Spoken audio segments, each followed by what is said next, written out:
Hello, how are you? Thank you for clicking this video. My name is Manana, and today I'll be talking about my experience during one of my modules for my Media in Practices diploma course. So yeah, let's get into it. One of the first questions was to reflect on my personal experiential learning experience at my host organization for my internship. So I did my internship at a charity organization called PEN, Participate, Envision, and Navigate, which is a charity organization that deals with vulnerable adults, teenagers, and basically anyone who needs to help.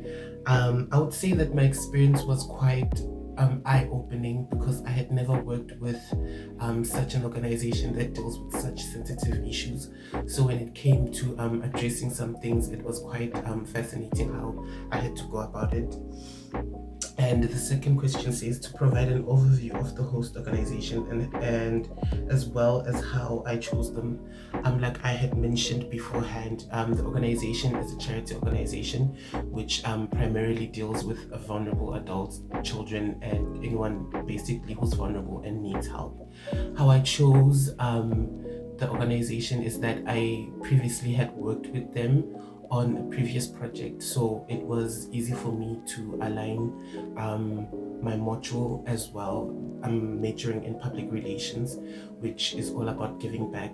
Some aspects of the module is about giving back, so it aligned for me, and I just thought it would be perfect if I chose the charity organization as my host organization for my internship. The third question is discuss one scenario you experienced at work. You experienced a work-related challenge as a result and actively applied one of the professional skills covered in class during your internship. So one scenario I experienced at work is we had clashes with other employees. So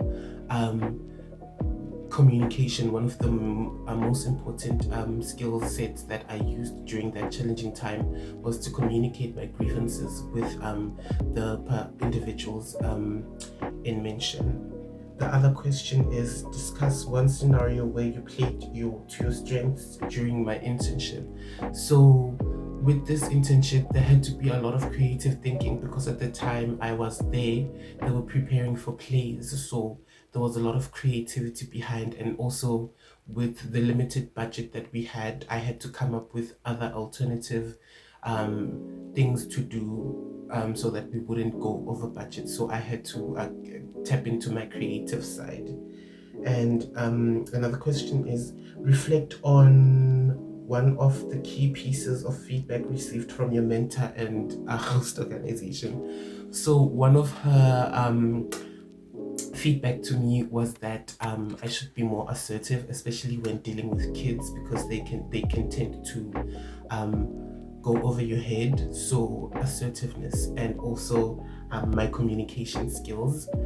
She said that I could better them in relations to the previous incident where I didn't speak out earlier as I could have. But yeah, it ended up working well for everyone who was involved in the situation. And the other question says reflect on the content of the course and its impact on your internship. So I would say that the content of the course did to some extent correlate with what was happening in the work field, and I did realize that some of the things that we learned about communication, skill sets, and being confident, they were applied into my work where I had to speak up, I had to participate, and yeah. And what are the three key lessons I learned from this internship? I would say that the three key lessons I learned was the workforce is not the same as it is stipulated in the books. It's quite different, and also that you should be very communicative. That is an important lesson for me. You should be able to speak up and say your mind. And another key lesson I learned was to be patient. It's not as it's not similar to when you're doing schoolwork where you are timed and stuff like that. In the workforce, it's different because you have to wait out for some things and some projects for them to come into fruition. So yeah, that's it from me. Thank you for watching this episode. Yeah, that's all.